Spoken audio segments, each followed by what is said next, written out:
Muy buenas noches con todos. Bienvenidos una vez más a esta presentación del Club Historiando, gracias al auspicio de Agotur, que es la Asociación de Guías Oficiales de Turismo.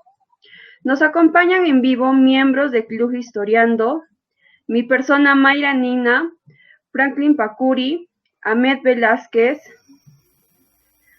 Jocelyn Chauca y Rocía Capuma. En esta oportunidad vamos a presentar a la doctora e historiadora Mariana Mull de Pis. Gestora de colección Franklin Pis para la historia andina del Perú, en asociación público-privada en la Biblioteca Nacional, Lima. Licenciada en Historia por la Pontificia Universidad Católica del Perú. Se especializa en temas de gestión, conservación y uso del patrimonio cultural. Ha sido profesora principal de la Facultad de Traducción e Interpretación y Ciencias de la Comunicación del UNIFE. Directora asociada del programa de las universidades de Indiana y California, Estados Unidos. En el Perú actualmente es profesora del curso Gestión Cultural y Archivos en la Universidad Católica Sedes Sapientiae. Es profesora honoraria de la Universidad Nacional San Antonio Abad del Cusco. Desde el 2000 se dedica, con especial énfasis, a la investigación, publicación y docencia especializada en asuntos del patrimonio cultural de la Iglesia Católica del Perú, del Santuario Histórico de Machu Picchu, de la recuperación de bienes culturales prehispánicos, de la preservación de archivos y bibliotecas, ya sean públicas o privadas. Investigadora del patrimonio histórico del INC entre el 2001 y en el 2006. Desde el 2000 conduce el programa Cuidemos lo Nuestro en Radio Santa Rosa, Lima. En el 2004, en la Dirección Regional del Instituto Nacional de Cultura, Cusco le otorgó la medalla Garcilaso. En el 2011, la Municipalidad Provincial del Cusco y el Gobierno de la Región Inca le ha otorgado la medalla Machu Picchu. En el 2012 ha recibido la medalla conmemorativa por el centenario de la Asociación Entre Nous, Lima, otorgada a las mujeres comprometidas con la vida cultural del país. En el 2016, la Municipalidad del Pueblo Libre le otorgó la Medalla de Educación y Cultura. Le doy pase a Franklin. Bien, es grato también saludar a la doctora Mariana Mull de Pis, historiadora. Tiene trabajos publicados muy interesantes sobre Machu Picchu, artículos también que tiene vinculado, que es el tema de la yacta de Machu Picchu. Y en este tema, pues, y en esta oportunidad que la doctora nos va a transmitir, yo quería llegar a indicarles de que la doctora, pues, nos va a tocar exclusivamente acerca de Franklin Pis, la colección de los libros que ha tenido. También nos va a tocar las tesis del doctor de Franklin Pis. Bueno, en sí también quiero adelantar un tema que hemos conversado con la doctora, es sobre el tema del derecho inca. Este tema abordado, pues, por Franklin Pis, yo creo que muchos personajes, o llamado a decir investigadores o profesionalismos en la labor de guía oficial de turismo, sospecho que tal vez no hemos conocido mucho los artículos que el doctor Franklin Pis haya estudiado.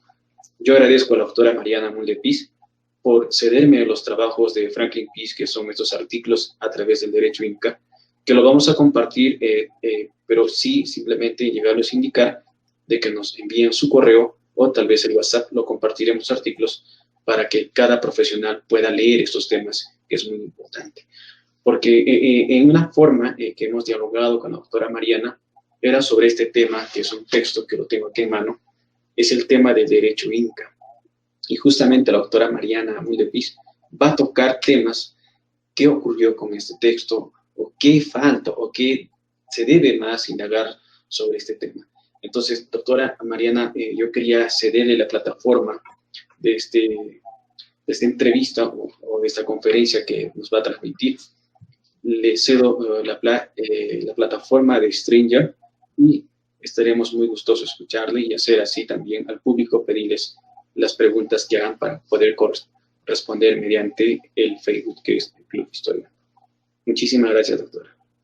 La agradecida soy yo con el Club de Investigación Historiando, de guías de turismo que se interesen por oír a las personas, a los especialistas que trabajan temas que ellos difunden lo más fiel posible y, por supuesto, aportando lo suyo como comunicadores que son. Para mí el tema de los guías de turismo es esencial para la inserción del Perú en el mundo.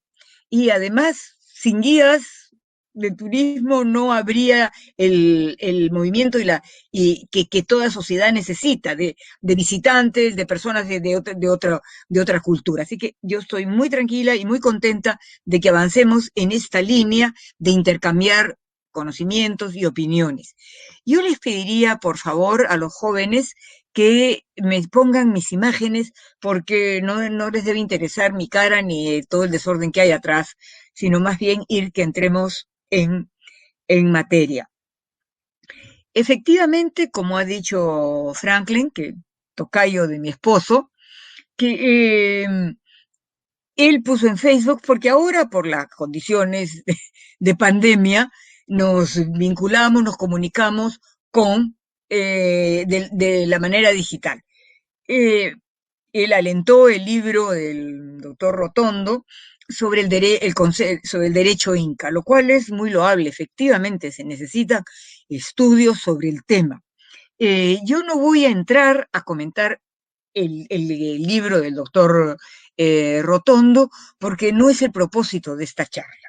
Pero sí voy a hacer algunas referencias a la obra de mi esposo hacia el final. Ya. El trabajo de Franklin, que yo sí creo que fue en su momento pionero, y que yo sepa nadie más ha trabajado este tema con esa minuciosidad y esa acuciosidad que lo hace para una tesis académica de bachiller, claro está, en la Universidad Católica. Porque Franklin, como muchos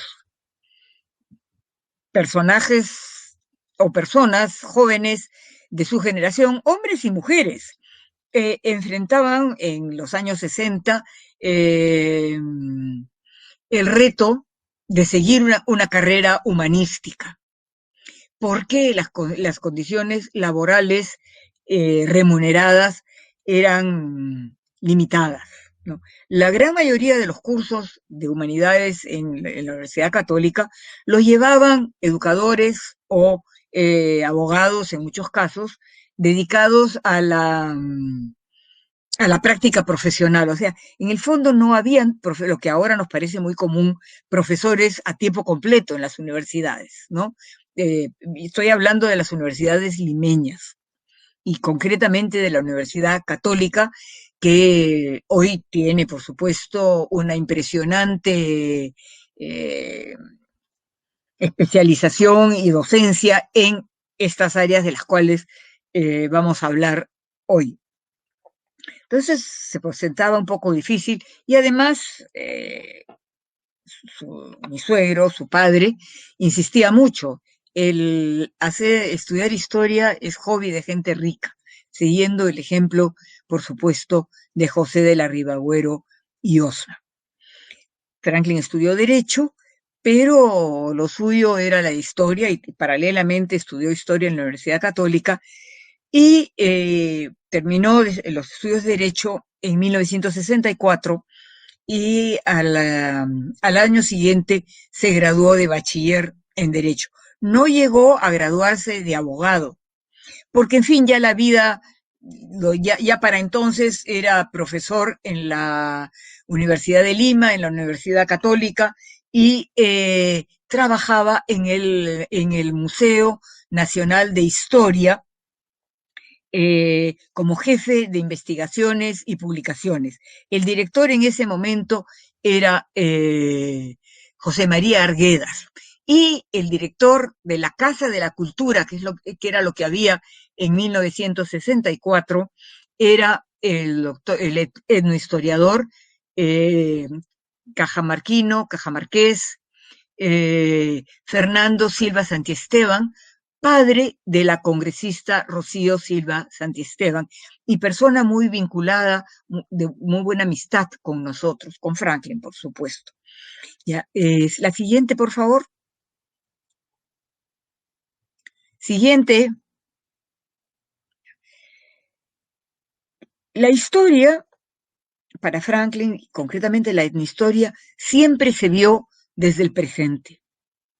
Ya, yo quiero aquí, este es una caricatura, un dibujo que he conseguido de internet, recordar que estamos viviendo nosotros momentos muy complicados de nuestra historia, pero que nuestra historia no se limita al siglo XIX. ¿Ya?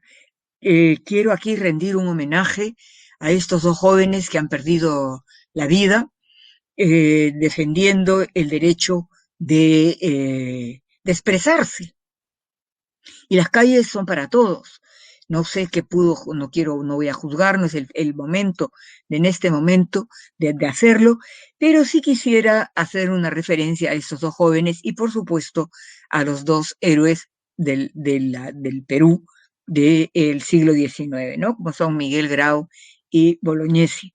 Pero sabemos que ni a los turistas poco les importa este periodo de nuestra historia.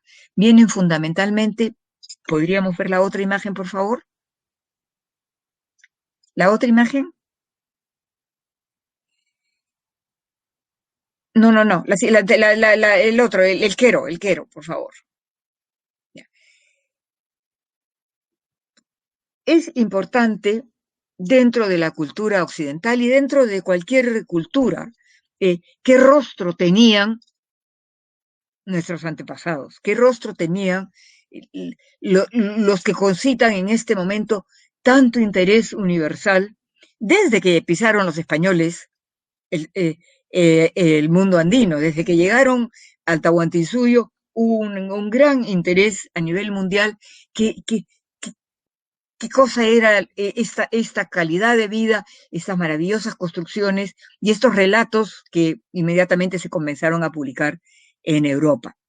Este es un quero inca que lo he tomado de una imagen del doctor, del libro Los queros, publicados por el doctor Jorge Flores Ochoa, a quien también aquí le rindo mi más sentido homenaje y reconocimiento por su amistad con Franklin, que supo mantener, que supo proyectar con su viuda, es decir, conmigo, porque ustedes saben lo difícil que es a veces mantener una amistad de ese tipo. Me abrieron su casa, me abrieron su corazón y me abrió su razón. Ya. Creo que esto es lo más cercano que podemos tener a una cara de cómo debieron lucir los incas y cómo se veían a sí mismos. Ya. Y esto va a ser importante porque lo vamos a retomar hacia el final. Siguiente, por favor. Ya, no sé si se llega a leer este epígrafe, pero de todas maneras quisiera destacarlo que la tesis de bachiller de Franklin tiene dos epígrafes, ¿no? Que de alguna manera son contradictorios entre sí.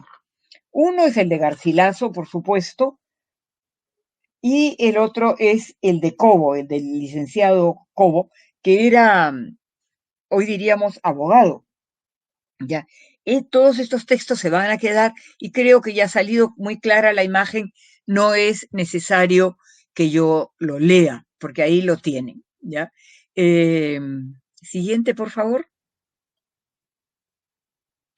Vamos a ver un ratito la imagen de las crónicas. Franklin siempre consideró que este era su libro más importante, ¿ya? Y aquí quiero destacarlo, que para el que tenga mayor interés, sí vale la pena leerlo. Ya, yo no tengo acceso a ponerlo en internet, pero hay una versión que la han puesto, ¿ya? Sin mi autorización y que la venden, lo cual me molesta mucho porque yo no lucro con el legado de mi esposo. Ya. Sí quiero destacar la importancia que le dio siempre a la obra de Garcilaso, que tiene, por supuesto, muchas críticas, muchas personas que se oponen, pero Franklin hizo un trabajo minucioso decantando qué cosa es hacer historia en el siglo XVI y qué cosa es hacer etnohistoria en el siglo XVI. Yo aliento a que quienes quieran ver este enfoque, que para transmitirlo a los turistas, para transmitirlo en su propia docencia que puedan tener con otros aspirantes a guías, como era Inti, que quería ser guía de turismo, ¿ya? Para transmitirlo. Y es qué noción de historia hay en el siglo XVI. No es la que hoy podemos tener. Siguiente, por favor.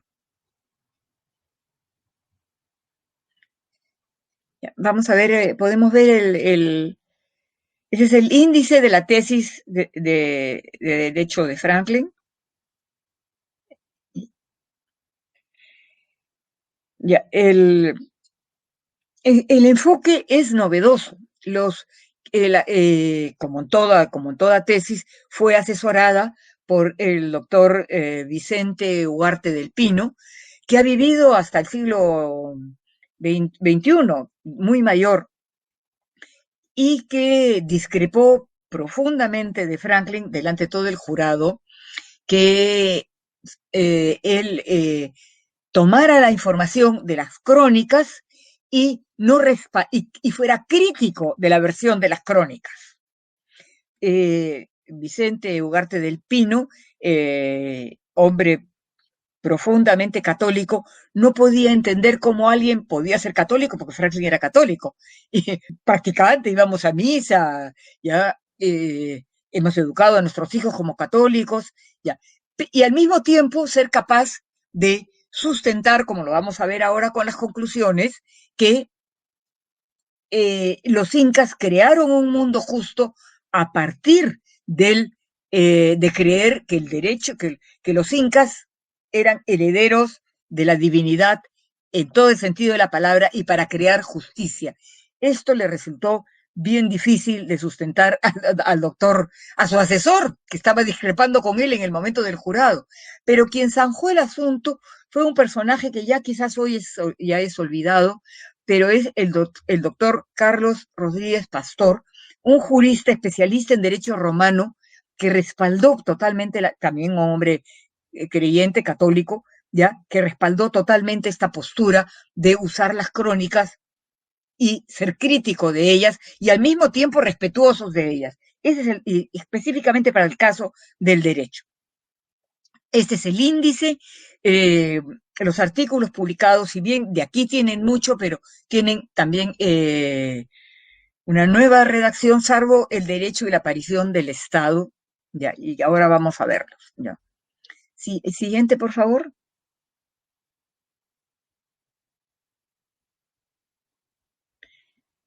Ya, la anterior. La otra, por favor, esta del de que tiene estas son las conclusiones, ya. Yo creo que esto va a quedar a disposición de ustedes. Pueden pedir, si ya se los ha dicho Franklin, que está a disposición de ustedes recibir esta copia. Yo espero poder avanzar más en la publicación de este trabajo de Franklin, que si bien tiene, como les digo, 55 años de edad, ¿ya? Muchos de ustedes no tienen ni 55, no habían nacido cuando se sustentó esta tesis. ¿Y qué cosa de usted le dirá? ¿Y por qué he puesto ese aparato de cuero? Bueno, eso lo compró. Franklin era también un hombre muy de escritorio, le gustaban mucho las cositas lindas que hay en los escritorios, que se puede usar en el escritorio. Y eso es para mantener el libro abierto, para que no se estuviera cerrando. Siguiente, por favor.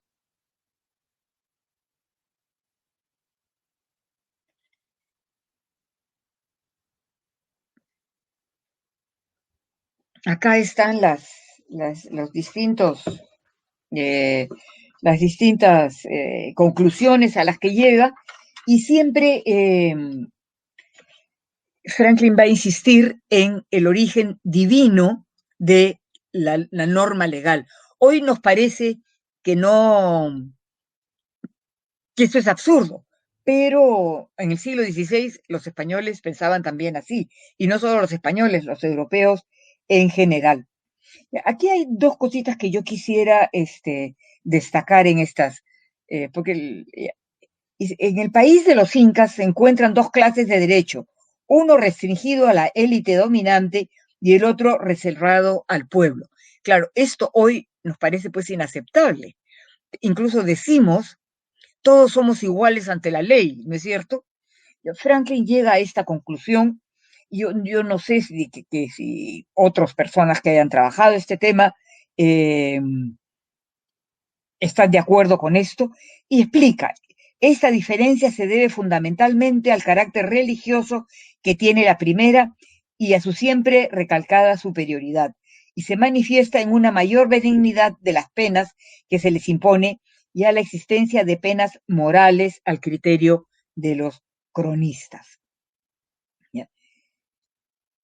Este creo que es un punto bien importante que hay que tener en cuenta, porque va a tener después muchas repercusiones en el tema concretamente de la propiedad de los sitios hoy arqueológicos, de los sitios de las tierras, ¿ya? Hay algo muy importante que quisiera yo enfatizar ahora y que asumo que otros especialistas que les hayan hablado de estos temas también podrán hacerlo. Y es que solo una sociedad que tiene normas legales, que está bien y que está mal, a quién le damos esto, a quién le damos lo otro, y eso se legisla, eso lo marca el derecho, puede lograr la calidad de vida que alcanzaron que se alcanzó en el Tahuantinsuyo, pero siempre con esta marcada diferencia. ¿Qué es lo que ha llevado a muchas personas que se interesan en el mundo de los incas a hacer generalizaciones, como que vamos a ver un poco más adelante? Y el siguiente punto es la organización social. Encontramos que, como se explica en el capítulo 2, el derecho inca legisló sobre las relaciones laborales, además de hacerlo sobre las surgidas entre los miembros de la sociedad en general y de acuerdo a su grupo o casta. Solo una sociedad muy organizada pudo hacer las impresionantes construcciones que hoy siguen asombrando al mundo. Avancemos, por favor, a la siguiente.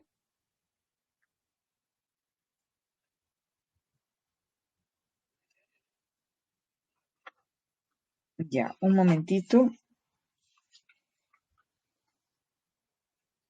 Hay otro punto que yo quisiera aquí, por ser de actualidad, y es el 13º. La existencia de delitos sexuales entre los incas no puede de ninguna manera tomarse al criterio de los cronistas de los siglos XVI y XVII, hasta que no se realicen estudios completos sobre los conceptos que hay que existían entre los andinos acerca de las mismas relaciones sexuales, relaciones matrimoniales.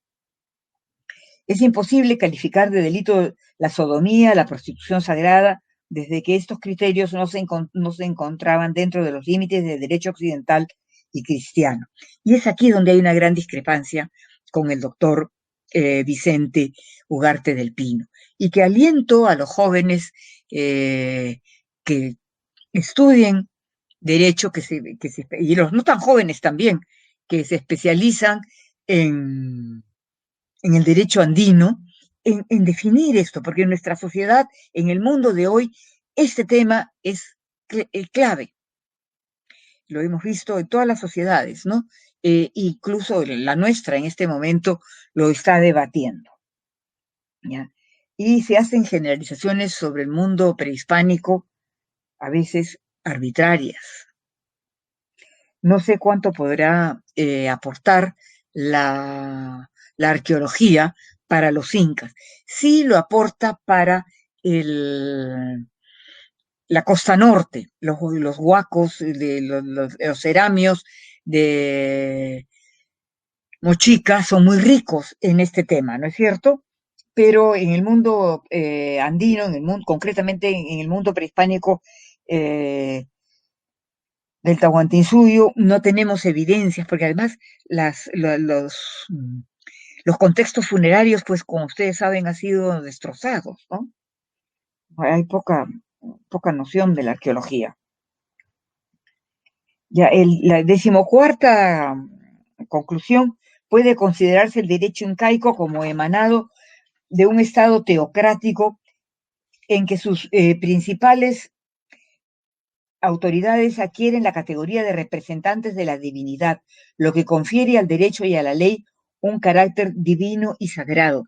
Esto va a ser bien importante para el tema del juicio de la propiedad de Machu Picchu ahora que hay. Yo no voy a entrar, salvo después si tenemos tiempo de conversar un poco más en alguna precisión sobre este tema, pero sí creo que específicamente a quienes quieran desarrollar una actividad turística, sobre todo en el mundo que se nos viene, entender cómo se legislaba la propiedad en el mundo prehispánico cusqueño y cómo pasó al mundo colonial y de ahí cómo ha pasado a nuestros días.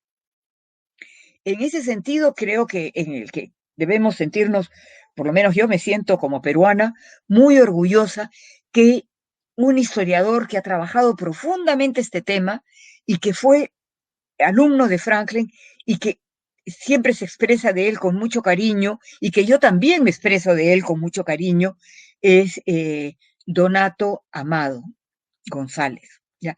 Y sigue siendo un empleado, un funcionario del Ministerio de Cultura en el Cusco, sujeto a todas las arbitrariedades que con frecuencia se dan dentro de la administración pública nuestra. Sin embargo, es una autoridad en este tema. ¿Ya?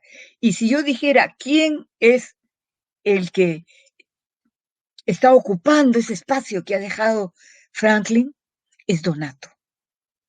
Sí, en Lima hay doctores muy doctos y muy sabiondos sobre estos temas, pero esa sensibilidad que Franklin desarrolló viniendo de un mundo muy distinto, porque Franklin no va al Cusco hasta el año 1965. ¿Ya? No había recursos para hacerlo, estudiaba 2 carreras en Lima, ¿ya? Tenía enamorada en Lima, entonces es poco antes de casarnos y que nos íbamos a ir a España, me dice, yo tengo que ir al Cusco antes de irme a Europa, antes de salir del Perú, ¿cómo no voy a haber ido al Cusco? Entonces va al Cusco, claro que eran tiempos en que fuera impensable que yo fuera con él al Cusco si no nos habíamos casado. La siguiente, por favor.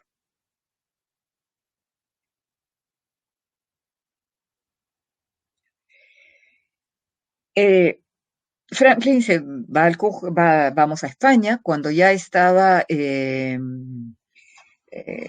con su bachillerato, tanto en humanidades como en derecho, y ahí entramos en contacto con la Escuela de Estudios Hispanoamericanos y publica este artículo. Estos son los artículos, este lo publica en el año 66 o 67, me parece que no sé. Ya. Yo ahora en este momento no voy a entrar al fondo, pero aquí es donde profundiza en la clase privilegiada que era los que tenían un origen divino frente al pueblo, ¿no? No voy a entrar en este tema ahora, pero sí es importante tenerlo en cuenta porque los juicios por la propiedad de Machu Picchu arraigan en este punto. Y el que mejor lo ha trabajado, reitero, a través de los documentos administrativos que Franklin no conoció, ¿ya? Y es Donato. ¿Ya? Él ha ido a los archivos ya buscando este punto concretamente, cosa que en su momento, hace 55 años, nadie, ni por asomo, podía pensar que este tema podía ser cuestionado. No se discutía, no se cuestionaba en ese momento a nivel de, no solo académico, sino a nivel del Poder Judicial, para hacerse de la propiedad de los sitios arqueológicos. Siguiente, por favor. El tema, por supuesto, muchísimo más importante por su rentabilidad, ya que no vamos a entrar en este momento, es el de la propiedad de Machu Picchu. El juicio ha estado dividido en dos partes, ¿ya? Una eran los terrenos, ¿ya?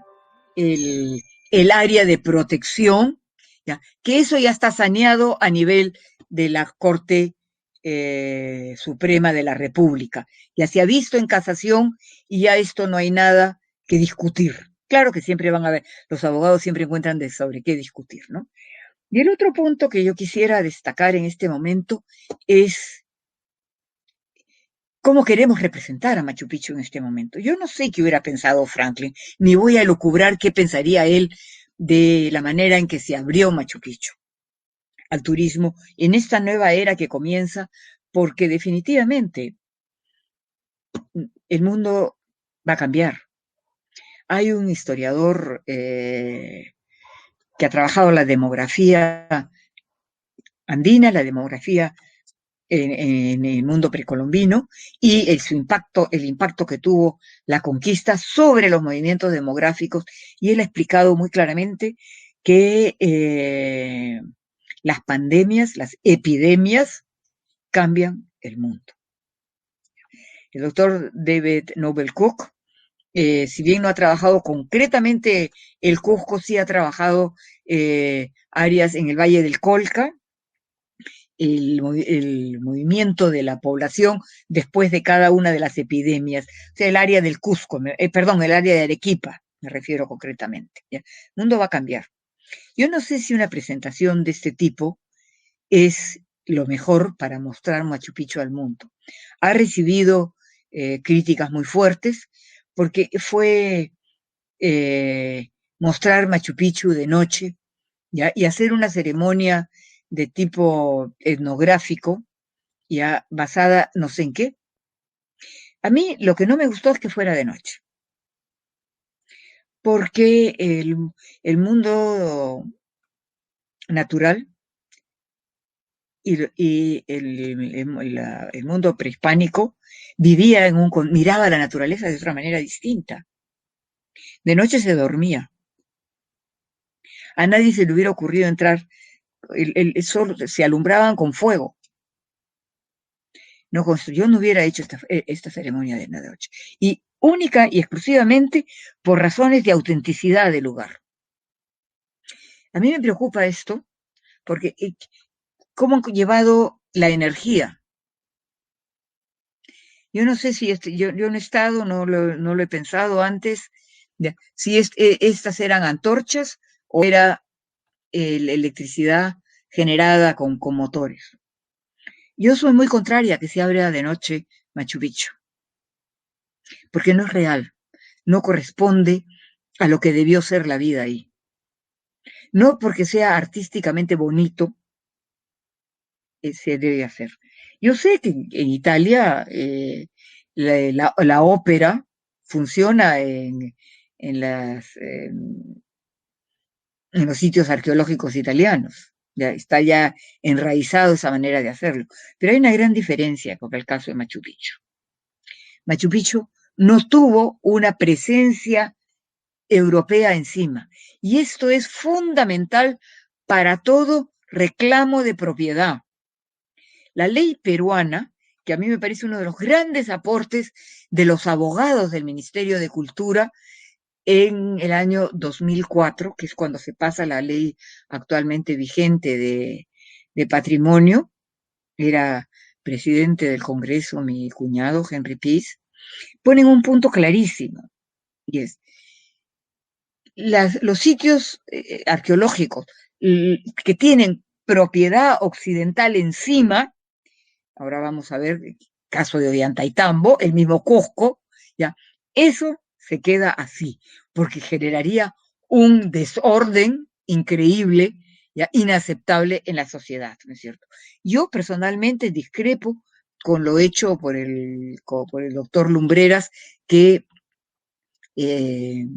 donde el local, que se donde está el Ministerio de Cultura actualmente, ahí en la calle, se me van los nombres, ya, de haber derruido la parte hispánica. Yo, en mi opinión, y trabajado en base a la obra de Franklin, que busca siempre la continuidad de un mundo con otro, sin negar la violencia de la conquista.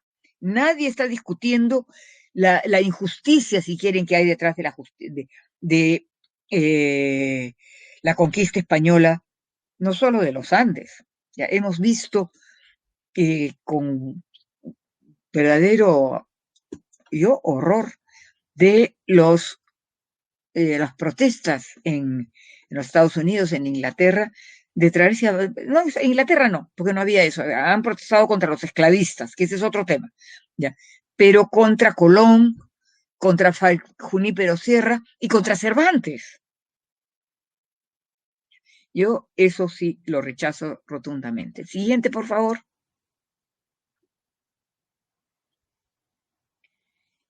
Este es un texto de Franklin que ya me voy extendiendo mucho. Ya, ¿por qué los andinos son acusados de litigosos? Y es un texto bien bonito, publicado en el año 94, a iniciativa del doctor, un abogado peruano que trabaja en Suiza, José Hurtado Pozo, ya, en el cual y Franklin explica cómo muy rápidamente la población, los curacas, aprenden a litigar y a enseñarle a sus hijos, a educarlos en castellano, a educarlos en jurisprudencia, las leyes nuevas. Esto lo maneja muy bien Donato, ya, desde el punto de vista histórico, ya, y vale la pena leerlo. También está publicado cuando a nadie se le ocurriría que se iba a cuestionar lo que aceptaba plenamente las leyes peruanas y sobre todo teniendo en cuenta el decreto de San Martín número 89, dado el 2 de abril de 1822. Siguiente, por favor.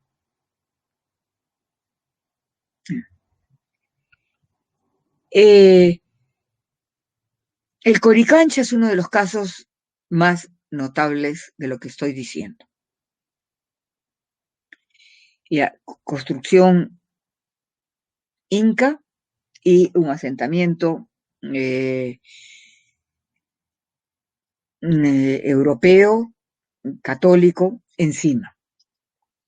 Ha sido cuestionado, hay quienes quieren derruir el templo de Santo Domingo, hay quienes quieren buscarle otro ordenamiento legal. Yo creo que hay una gran diferencia entre un caso y otro, y remito otra vez a un caso europeo, y que es más o menos contemporáneo, y es la mezquita de Córdoba, donde está enterrado el Inca Garcilaso, ¿ya? Que también tiene un asentamiento musulmán y enquistada o puesta por encima, bastante bien organizada. Yo creo que es muy importante para los guías de turismo, si alguna vez, porque una de las cosas que más permite el turismo, no sé cómo vendrá el mundo, es viajar. El guía de turismo tiene que viajar para ver otras cosas. ¿Sí? Vayan hasta Córdoba, vean la tumba del Inca Garcilaso, vean la casa del Inca Garcilaso en Montilla, de la cual ahora no voy a hablar, pero ahí hay un reconocimiento muy especial a Franklin, ya, y nos va a permitir entendernos mucho más, porque ustedes saben perfectamente que la conquista del Andaluz, de la toma de Granada, con los reyes católicos se da más o menos al mismo tiempo en que Colón llega a América, ¿no es cierto? Hay un artículo de Franklin importante. Podemos ver el texto, el siguiente, la noción de propiedad entre los incas, una aproximación, ¿ya? Que es un texto publicado por Franklin en el año 1986 y que ya difiere algo o sea, ya no está en la misma línea de los artículos de su tesis, porque ya para entonces, sobre todo el doctor John Rowe, la doctora Patricia Niles, su alumna, estaban explicando la noción, el concepto de propiedad de que pudo haberse dado entre los incas, ya, haciendo nuevas preguntas a las crónicas. Pero en ningún momento se les ocurrió ni al doctor Rowe, ni a la doctora Niles, que vive y le pueden pedir opinión, si eso justificaba que hoy Machu Picchu fuera propiedad privada de una familia. No hay ningún jurista ha sustentado este paso. Más bien lo han demostrado exactamente lo contrario. Y repito, el trabajo de Donato, para demostrar que las leyes nuevas y lo que viene después, la corona, protege la propiedad, entre comillas, privada de los curacas de la realeza precolombina. Siguiente, por favor.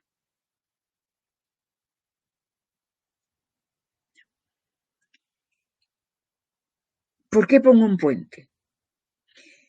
Hay algo que Franklin trabajó muchísimo y que es importante.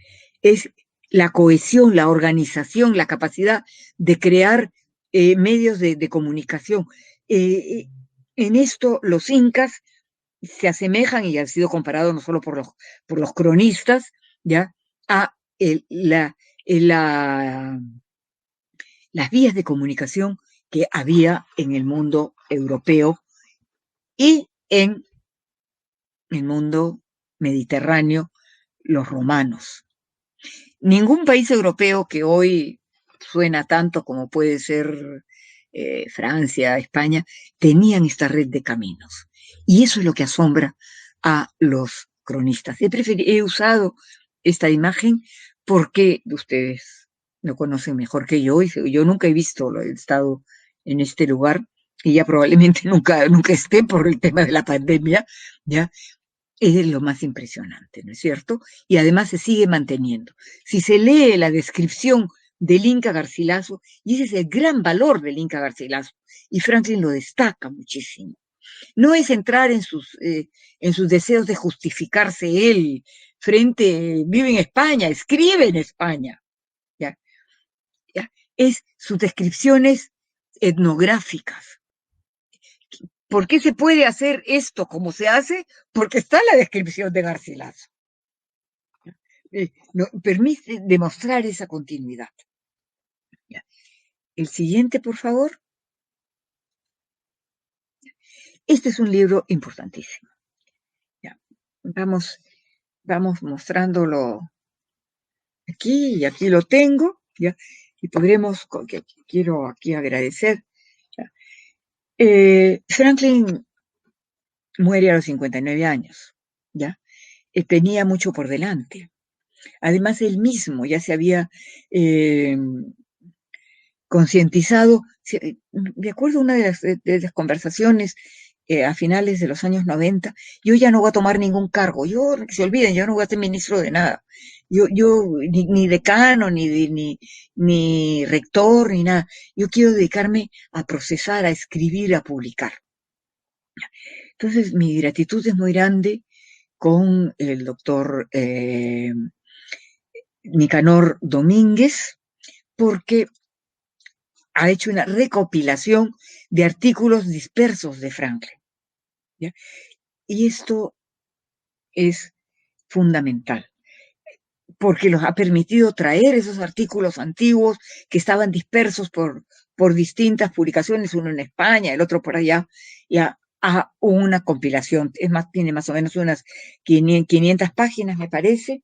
Y esto sí yo aliento, no creo que tantas, 400 y pico, ya, a la Dirección Regional de Cultura de Cusco o al mismo Ministerio de Cultura que lo ponga en internet, ¿ya? Y gratis, que cualquiera lo pueda bajar. Y yo no sé si todavía lo estarán vendiendo en la librería que tiene en la Casa Garcilaso, ¿ya? O si lo venden, pero sí quisiera poderlo poner. Porque aquí se muestra Franklin no solo en su defensa del orden establecido inca como profundamente distinto al occidental, pero eso no quiere decir que hubiera que rechazarlo como un prejuicio, ¿no? Y lo explica muy bien. Y los aliento, para mí recuerdo conversando con él sus dudas de discrepar de un hombre tan importante como Mario Vargas Llosa. Si este va a querer que yo me quiero subir a su fama, ¿ya? A su prestigio. Entonces, explica cómo no fiarse por un artículo de periódico, porque el artículo, El nacimiento del Perú, que publica Vargas Llosa, que tiene muchísimo mérito, no voy a permitirme criticar, pero su enfoque de la vida es la de un literato, la de un hombre que escribe ficción, ¿ya? En base a la realidad, que es un periodista, que tiene un juicio contemporáneo, pero que no ha interiorizado las crónicas que es y los documentos administrativos que Franklin comienza a trabajar muy influenciado, muy siguiendo las pautas de John Victor Moore, ¿no? Entonces, discrepa lo más alturadamente posible con Mario Vargas Llosa y van a mantener una buena amistad. Siguiente, vamos a ver la otra parte de esta diapositiva.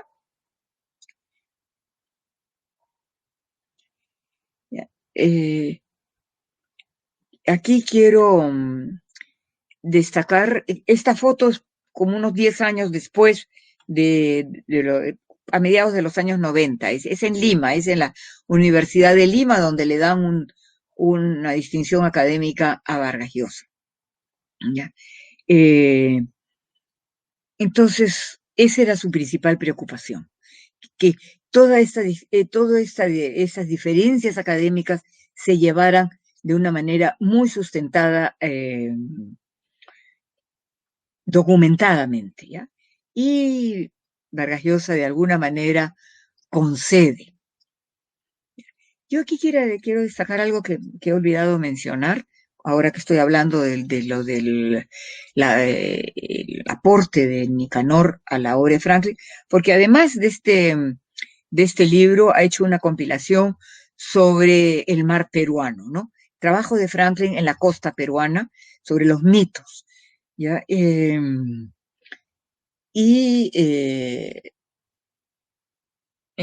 Nicanor hace un trabajo en el cual él combina su trabajo de editor, de poner los textos en versión moderna, me refiero en digital, y buscar editor.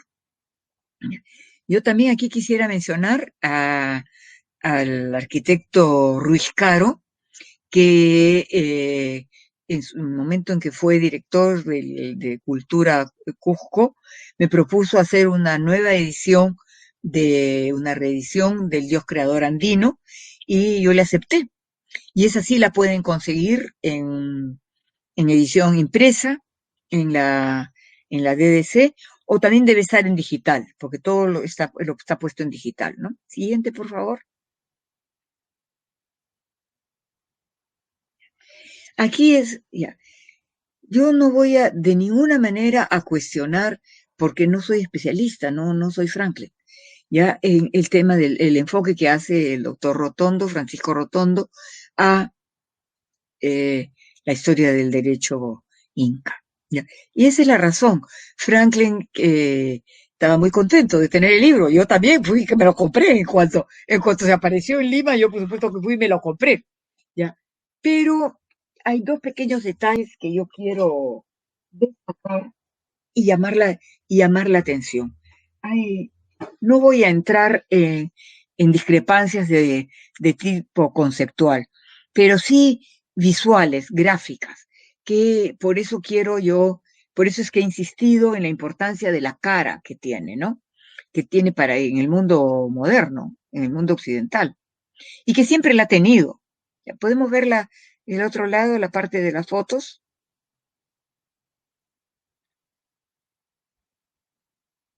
Ya los que están aquí son Nathan Bastel, este es John Murra, y podríamos ver un ratito la otra, la que se ve, yo por lo menos veo la mitad. Este señor es mi cuñado Henry. Ese no es Franklin, ese es Henry. Ahora, lo más serio es un detalle, dice que nació en 1939, sí, Franklin nació en 1939, pero no murió en 1967. Porque si hubiera muerto en 1967, no habría hecho todo lo que hizo después. Y el otro personaje que yo conozca su cara bien así, porque yo no conozco las caras de los otros señores que ahí muestran, es este señor de aquí, gordito, con anteojos. Ese no es John Rowe. No sé quién será, pero ese no es John Rowe. Entonces, yo pediría que cuando hagamos este tipo de afirmaciones, seamos muy cuidadosos de ser veraces. ¿Ya? No por salir rápido al paso de cualquier detalle, cualquier información, digamos lo que más fácil se nos resuelve, o recurramos a una imagen, ¿no? Ya. Aquí debe haber todavía, John Rowe ha ido al Cusco hasta principios me parece que todavía ha seguido yendo en este milenio, pero cuidemos mucho de ser veraces. El siguiente, por favor. Ya. Yo aquí quisiera agradecer de manera muy especial a estos dos distinguidos abogados cusqueños que me han alentado, los he conocido por mi amistad con el doctor Jorge Flores Ochoa y su señora, con Yemira Nájar, que me han incorporado a su familia. Yo, desde que falleció Franklin,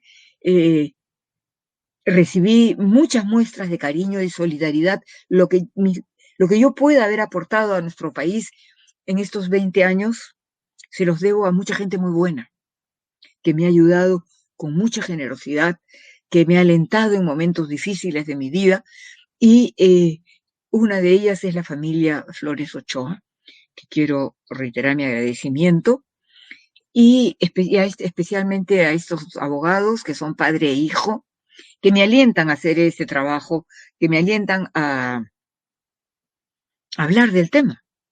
Y eventualmente yo quisiera publicar con Javier, que es el joven, ya una edición impresa y una versión digital moderna, no sé si de la tesis, ya lo conversaré con él, espero. Siguiente, por favor. Voy a terminar con este detalle personal. El tiempo no pasa en vano. Cuando estaba preparando esta exposición, ¿ya? Cogí, por supuesto, la tesis de Franklin, y dentro de la tesis de Franklin yo había puesto esta fotografía que nos tomaron al salir de la sustentación de la tesis. Lo que tiene Franklin en la mano es su tesis, ¿ya? Y para mí, esto es en el segundo piso del Instituto Ribagüero de la Universidad Católica, ¿ya? Ahí no nos habíamos casado, en ese momento ya éramos novios, ya teníamos fecha de matrimonio, pero veo esto y veo cómo pasa el tiempo, ¿no es cierto? El siguiente, por favor. Y aquí estoy como estoy ahora. Ya, entonces el tiempo es inexorable, no solo sobre los rostros de las personas, sino también sobre los conocimientos, sobre la noción de justicia, pero también hay principios inamovibles. ¿ya? Y que no es cuestión de aprovecharse de unas circunstancias y de un momentito de desasosiego que vive el país, el mundo, para sacar ventaja sin respetar la ley. Y aquí me quedo y muy dispuesta a conversar. Tenemos unos minutos. Estoy a su disposición a los jóvenes, agradeciéndoles, por supuesto, esta ocasión, esta oportunidad, y lamentando que me disculpen si me he olvidado de agradecerle, de agradecer lo como debo hacerlo. Gracias.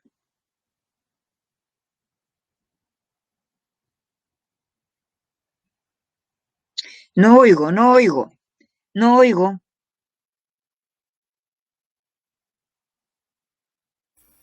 Bien, ¿me escucha? Ahora sí. Sí. Bien, muchas gracias, doctora. Muy narrativo la exposición. Nos ha involucrado con toda la obra de Franklin Peace. Nos ha animado a buscar los libros, a estar más informados con esta obra, ¿no? Y principalmente para los jóvenes de hoy. Doctora, una consulta complementaria a esto, ¿no?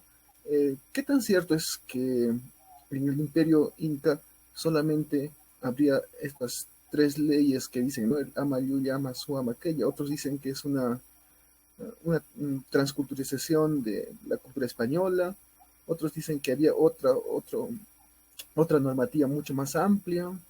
Entonces, unos comentarios a eso, por favor. Ya, siguiendo siempre lo que he escuchado a Franklin, ¿ya? Y lo que puedo leer ahora. Es precisamente el trabajo de Franklin es ese.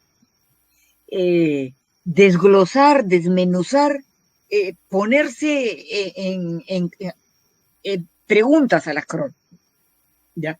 Porque, claro, todo pasa por el filtro de lo que pudieron ver, qué pudieron entender los cronistas, qué pudieron querer decir. ¿Ya? Por supuesto que puede pasar así, pero tenemos otra fuente mejor. Vamos a descalificar todo. ¿Eso es lo que queremos? Somos una continuidad. ¿Ya? Por supuesto que hay una injusticia. Por lo que Franklin demuestra, es bastante más complicado que eso.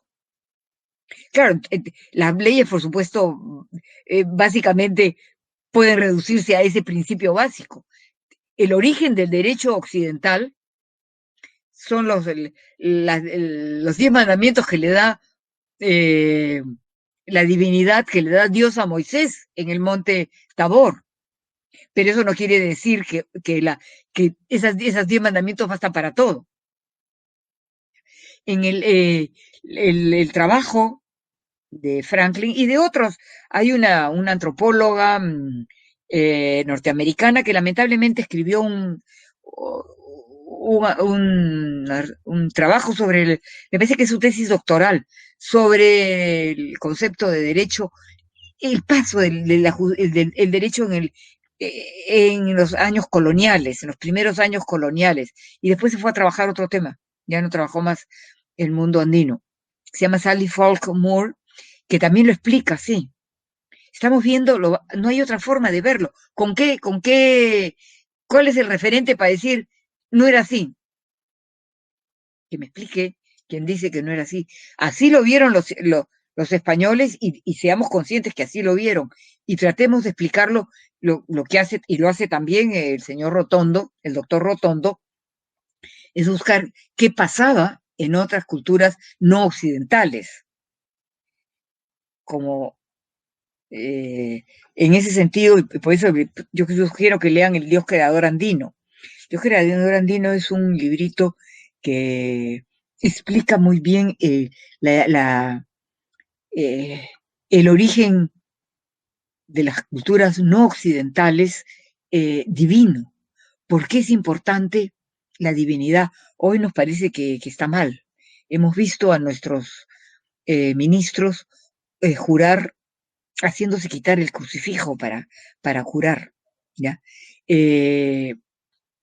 Yo no voy a decir si está bien o mal, pero en el mundo entero, en el mundo occidental y próspero, Solo un comunismo muy temprano, que ya está bastante desfasado, habla de un mundo absolutamente laico, sin, sin ninguna referencia religiosa. ¿Ya?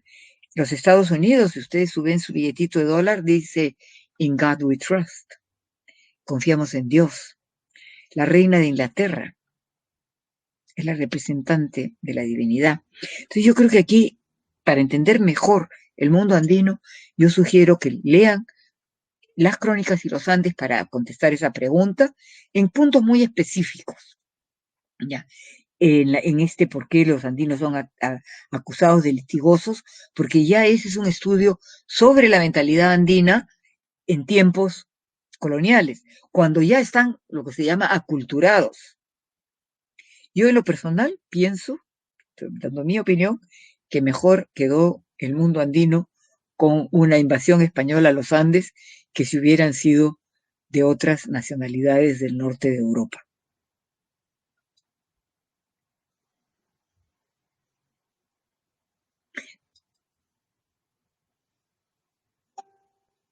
No oigo. No oigo. A continuación voy a dar unas palabras a Franklin, a ver, para que continuemos con la charla. Sí. Doctora Mariana, yo quería consultarle acerca cuando habló del doctor Franklin Pease, que ha hecho investigaciones sobre la historia, el tema del mundo andino, y revisando también así varias de sus trabajos que trabajó pues Franklin, yo me pregunté cuál fue el motivo o hay algo que debía ver acerca cuando iba Franklin a publicar la crónica de Juan de Betanzos. Porque hay un pequeño artículo vi de que Franklin estaba pues por publicar la crónica de Betanzos y que no se concluyó porque ya había pues tenido el mal y había fallecido el doctor Franklin Pease. ¿Habrá posibilidad de que se publique ese texto, doctora Mariana? El trabajo de Franklin ya está publicado. Yo no lo puedo hacer. Si alguien se animara, yo voy a... todo es desorden que ven ustedes atrás es mayoritariamente mío. Ya, yo tengo otro cuarto con todos los papeles de Franklin y todo. Pensé mucho sentarme al otro lado para estar con los papeles de Franklin atrás, pero ahí no entra bien la señal. Entonces dije, vamos a tener problemas de conectividad. Ya.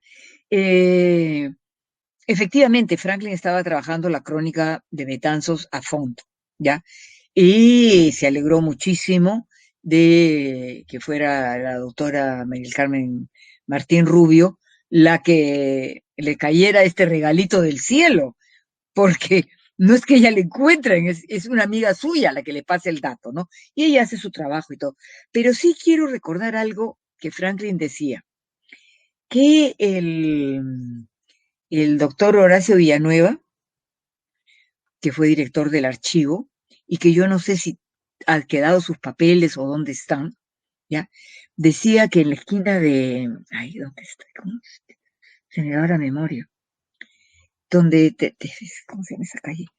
Donde está el Centro Bartolomé Las Casas, que baja a esa plaza, él decía que esa zona, eso había sido propiedad le había tocado en la conquista a Betanzos.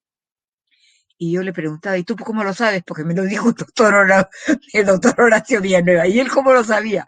Porque lo había visto en un manuscrito en el archivo del Cusco. Yo no sé si esos papeles están todavía. Yo sí creo que puede ser que en el archivo del Cusco, no sé si se los habrán robado, si los habrán botado. Porque ustedes saben que el archivo del Cusco tristemente no tiene local. Lo han peloteado de un lado para otro. Entonces, sí creo que todavía hay mucho que hacer sobre Betanzos. ¿Ya? Y concretamente, no sé si algo quedará en el archivo pero eso lo recuerdo yo clarísimamente de Franklin. Esto me lo ha dicho el doctor Horacio Villanueva y yo tengo que regresar a buscarlo. O sea, no era solo la edición de la Crónica de los Andes, sino el testamento de Betanzos. Porque Betanzos aprendió quechua.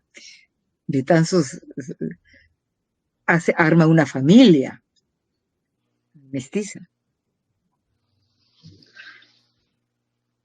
Nicanor Domínguez, sabe. Cuando inviten a Nicanor Domínguez, háganle esta pregunta. Porque así yo creo que has hecho muy bien en pedirme que te ponga en contacto con Nicanor. Nicanor trabajó con Franklin Betanzos. Hazle esa pregunta a Nicanor.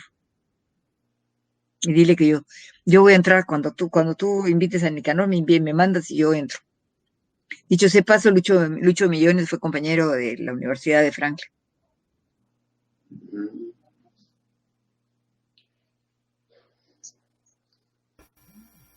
Bien. ¿Alguna pregunta más, Fran? Bueno, eso sería eso era mi inquietud de Betanzos, pues como siempre vi de que Franklin estaba pues en ese camino ya de publicar, y ahora que su respuesta fue, como quien dice, de seguir estudiando, de seguir conociendo más los trabajos que han hecho.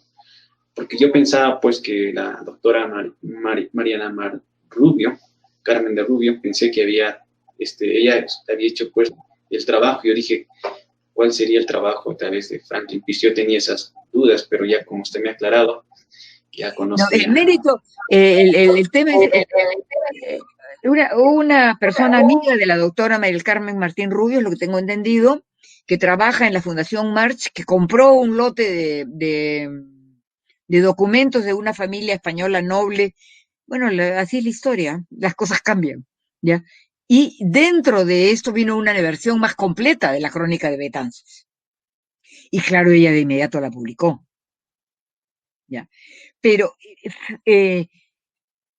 ante ese trabajo, Franklin estaba trabajando ese tema y muy de haber conversado.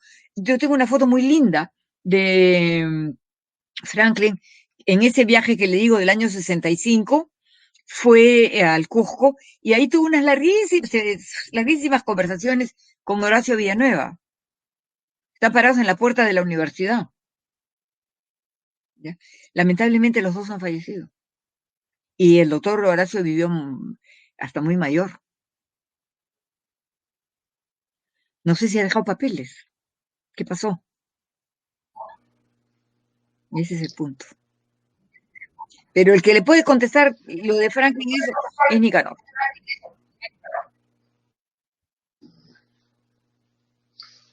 Quiero agradecer también, aprovechando mis minutos, a Javier Flores Espinosa, sobrino del doctor Jorge Flores Ochoa, que es el que hace la edición de las crónicas y los Andes moderna.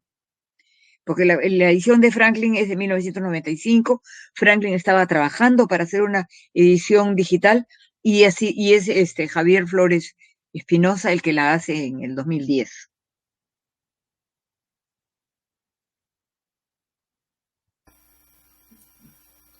¿Algo más, Franklin? Eso sería todo, Neto. Muchas gracias, doctora. Muy agradecidos por la conferencia. Hay muchos saludos de los visitantes. Estaremos en contacto, doctora, para cualquier conferencia. Nos ha dejado con eso de conocer muchos temas más de investigación y estaremos en contacto. Hasta una próxima oportunidad. Les agradezco de manera muy especial el tema. Es importante para el propio trabajo de ustedes tener muy clara la situación jurídica, porque yo creo que no es solo legal, es jurídica, de fondo de nuestro país. Es la columna vertebral de nuestro país, Machu Picchu. Yo creo que se lo debemos a Jairam Binga. Sí. Podemos hablar algún día de las piezas. Sí, hay muchos temas pendientes. Sí. Bien, amigos del Club Historiando, muchas gracias por su visita. Estamos en contacto hasta una próxima oportunidad. Chao, chao. Chao, chao.